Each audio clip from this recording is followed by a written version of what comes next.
Hello बच्चों, आप सभी का मैग्नेटिक इंस्टीट्यूट में स्वागत है। आज मैग्नेटिक इंस्टीट्यूट आपके लिए फिजिक्स का क्लास लेकर आया है, जो कि उन बच्चों के लिए खासकर है जो बच्चे फिजिक्स एज ए सब्जेक्ट में मैक्सिमम मार्क्स स्कोर नहीं कर पाते और न्यूमेरिकल में अपनी अच्छी पकड़ नहीं बना पाते। यकीन करिए, ये कमी आपकी एकदम दूर हो जाएगी इस चैनल के माध्यम से। तो समय आपका लॉस ना करते हुए, क्योंकि ये चैनल केवल और सिर्फ स्टडी के लिए ही जाना जाता है, इसलिए इस पर हम ज्यादा बात ना करके आपसे टॉपिक पर आते हैं। क्लास 12 का पहला लेसन यूनिट है आपका इलेक्ट्रोस्टैटिक्स, और इस यूनिट्स में हम लोग पढ़ने वाले electric charges and electric field, जो कि यहाँ पे मेंशन नहीं है। ये लेसन का नाम है electric charges and electric fields. तो इलेक्ट्रोस्टैटिक्स होता क्या है, इस टॉपिक में आपको यानी इस यूनिट में पढ़ना क्या है, इस पर हम लोग थोड़ा डिस्कशन कर लें। देखो बोर्ड पे जैसा लिखा हुआ है इलेक्ट्रोस्टैटिक्स। तो इलेक्ट्रोस्टैटिक्स होता क्या है? It is the branch of physics in which we study about electric charge and its property. That means क्या होता है इसमें इलेक्ट्रोस्टैटिक्स में हम, ये इलेक्ट्रोस्टैटिक्स तो आप देख पा रहे हो, ये दो वर्ड से मिलकर बना हुआ है। इलेक्ट्रोस्टैटिक्स यानी electric charge and statics means होता है rest. Electro means electric charge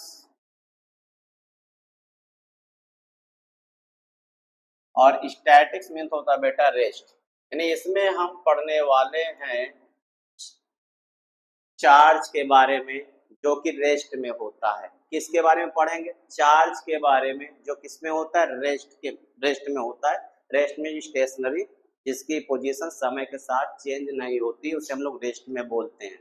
जैसे अब ये बोर्ड को आप देख पा रहे हो, बोर्ड देखो यहाँ पे ही स्थिर है, तो इसे हम लोग बोलते हैं रेस्ट पोजीशन पे। इस तरह अगर चार्ज कहीं पे क्या है, मान ली सपोज दैट ये कोई बॉडी है इसमें चार्ज है और यहाँ पे क्या है, रुका हुआ है, तो हम लोग क्या बोलते हैं कि ये रेस्ट में है। तो हम लोग क्या पढ़ेंगे इसमें? इलेक्ट्रोस्टैटिक्स में केवल हम उन चार्जों की स्टडी करते हैं जो चार्ज रेस्ट में होते हैं। क्या वो कोई फिनोमेना करते हैं, क्या वो कोई अपना इफेक्ट दिखाते हैं, तो इसके बारे में हम लोग पढ़ेंगे। इसलिए इसकी डिफिनेशन बोला गया है, it is branch of physics in which we study about electric charge and its property.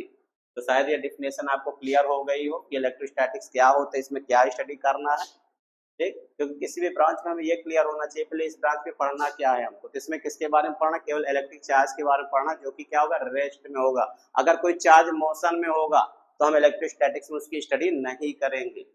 ये क्लियर हो गया होगा शायद आपको। अब इसके बाद देखो इसमें लिखा गया कि इलेक्ट्रिक चार्ज के बारे में पढ़ना। तो इलेक्ट्रिक चार्ज होता क्या है, इलेक्ट्रिक चार्ज है क्या, तो इसको आप समझते हैं कि इलेक्ट्रिक चार्ज को हम कैसे समझ सकते हैं। तो इसके लिए देखिए, सपोज दैट आप सभी को पता होगा कि जो भी सब्सटेंस होंगे, जो भी सब्सटेंस होते हैं, आप लोगों ने केमिस्ट्री में भी सुन रखा होगा कि कोई भी सब्सटेंस होते हैं छोटे छोटे एटम से मिलकर बने होते हैं, और एटम किससे मिलकर बना होता है? इलेक्ट्रॉन प्रोटॉन और न्यूट्रॉन से बना होता है। यानी every substance consist by the electron proton and neutron. Proton and neutron present inside the nucleus in an atom, and electron revolve in all orbits in atom। यानी इलेक्ट्रॉन ही nucleus के बाहर क्या होता है? रिवॉल्व करता रहता है, और न्यूट्रॉन और proton inside the nucleus present होते हैं। जैसे सपोज दैट हमने मान लिया कि सपोज दैट हमारे पास एक ऑब्जेक्ट है ए, क्या है? एक ऑब्जेक्ट है ये, और अब इसमें देखिए जैसे कि हमने बताया आपको कि ये जो सब्सटेंस है वो एटम से मिलकर बना होता है, छोटे छोटे एटम्स से मिलकर बनता होता है, और एटम्स के अंदर न्यूट्रॉन प्रोटॉन एंड इलेक्ट्रॉन्स होते हैं। तो सपोज दैट हमने यहाँ पे इनसाइड इसका न्यूक्लियस बना लिया, और इसमें क्या है आपका? प्रोटॉन एंड न्यूट्रॉन, और इलेक्ट्रॉन अपने ऑर्बिट में क्या कर रहा है? रिवॉल्व कर रहा है।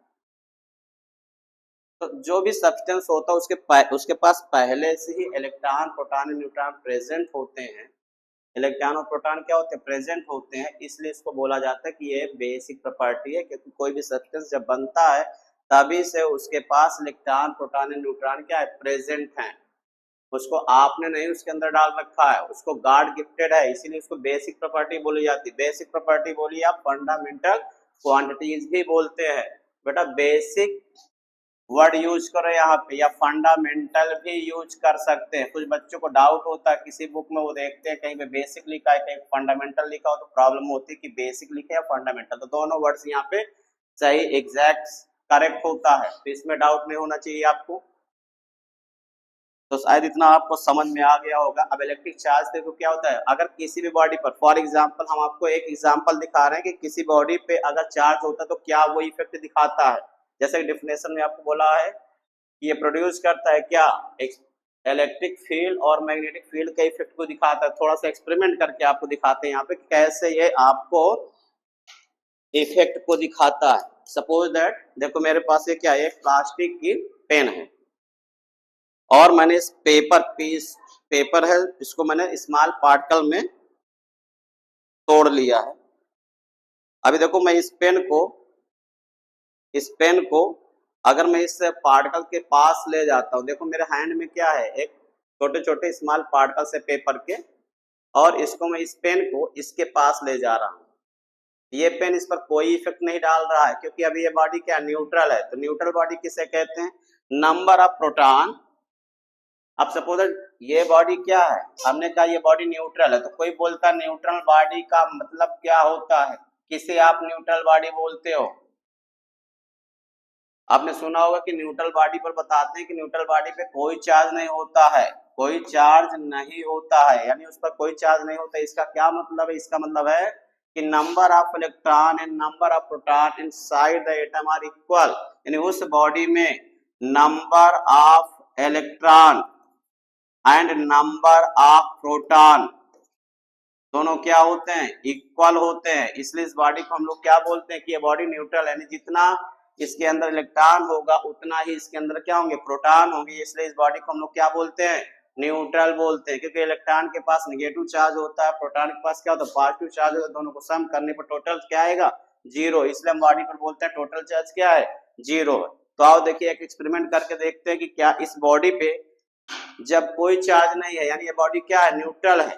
न्यूट्रल है, जब हम इसके इस स्मॉल पीस ऑफ पेपर के पास ले जाते हैं तो ये देखो इसको अट्रैक्ट नहीं कर रहा है। लेकिन जैसे इस प्लास्टिक बॉडी को हम अपने बालों के साथ, हेयर ड्राई बालों के साथ रब्ड करेंगे और स्मॉल पेपर के पास ले जाएंगे तो ये बॉडी को क्या करेगा, यानी स्मॉल पीस ऑफ पेपर को अपनी ओर अट्रैक्ट करने लगेगा। दैट मीन्स इस बॉडी क्या हो जाएगी, चार्ज हो गई। देखिए आपको दिखाई दे रहा होगा, कैमरे में ये नजर आ रहा होगा आपको, बॉडी अब क्या हो गई, चार्ज हो चुकी है।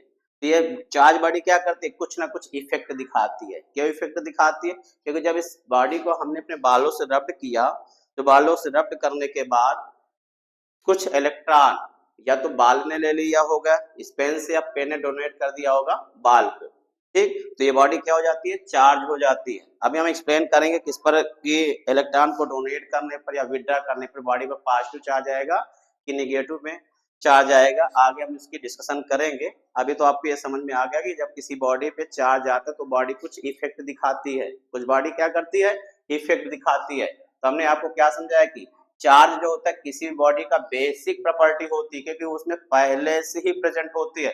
इसलिए यहाँ पे हमने यूज कर रखा है कि it is the basic property of matter associated with its elementary particle due to which, जिसके कारण क्या करता है, प्रोड्यूसेस मतलब क्रिएट करता है, एंड एक्सपीरियंसेस, यानी ये बॉडी प्रोड्यूस करता है, and experiences electric field and magnetic effect भी प्रोड्यूस करता है। मतलब ये क्या करेगा, कुछ मैग्नेटिक इफेक्ट दिखाएगा या इलेक्ट्रिक फील्ड बनाता है। क्या बनाता है, इलेक्ट्रिक। कहीं पे अगर रेस्ट चार्ज, जैसे सपोज ये क्या है, ये रेस्ट चार्ज, सपोज कर लो यहाँ पे क्या है, रेस्ट चार्ज है, मान लिया क्यू, तो ये अपने चारों क्या करता है, एक फील्ड बना लेता है जिसको हम लोग क्या बोलते हैं, इलेक्ट्रिक फील्ड भी बोलते हैं। ये इलेक्ट्रिक फील्ड भी प्रोड्यूस करता है, ये इसके इफेक्ट है, ठीक। अब एक साइंटिस्ट थे जिनको हम लोग, अमेरिकन साइंटिस्ट थे, बेंजामिन फ्रैंकलिन का नाम आपने शायद सुना भी होगा। तो बेंजामिन फ्रैंकलिन ने बताया, बेंजामिन फ्रैंकलिन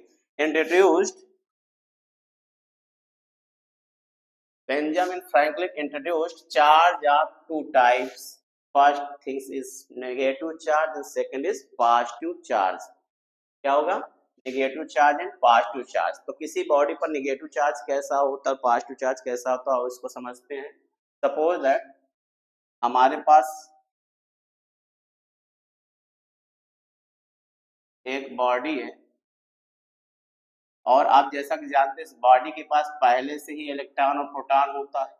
सपोज दैट इसके पास हमने मान लिया 10 इलेक्ट्रॉन्स है और 10 प्रोटॉन। सपोज दैट इस बॉडी के पास 10 इलेक्ट्रॉन और 10 प्रोटॉन्स है।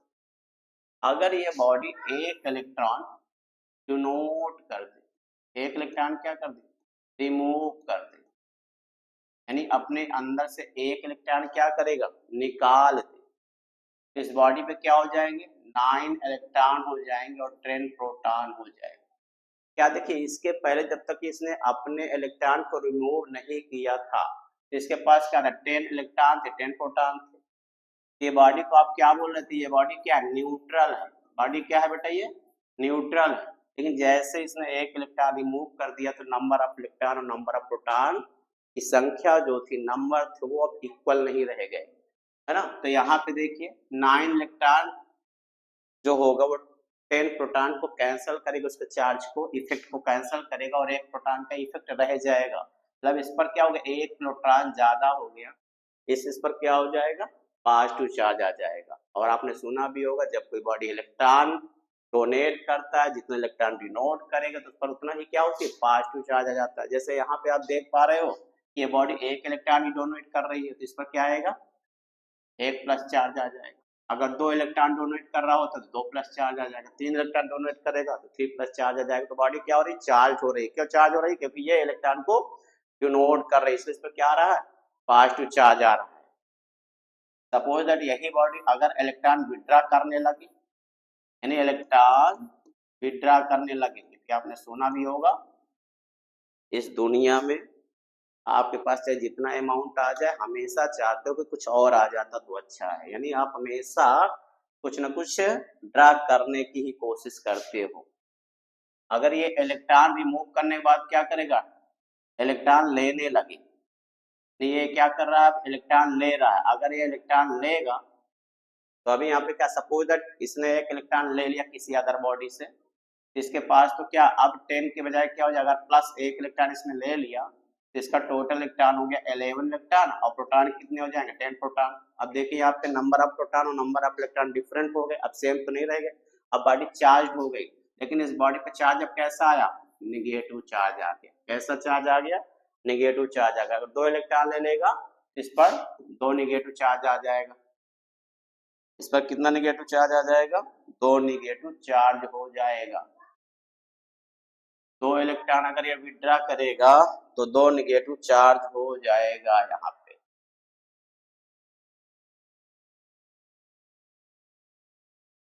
अगर ये देखिए बेटा,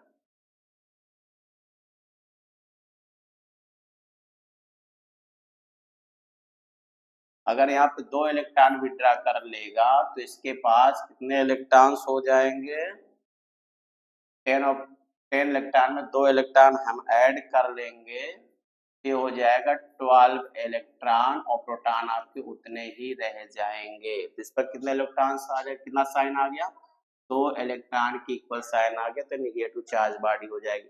तो किसी भी बॉडी को हम इस तरीके से क्या करते हैं, चार्ज कर सकते हैं और चार्ज आने पर वो इफेक्ट दिखाना स्टार्ट कर देती है। ठीक, अब यहाँ पे आगे देखो।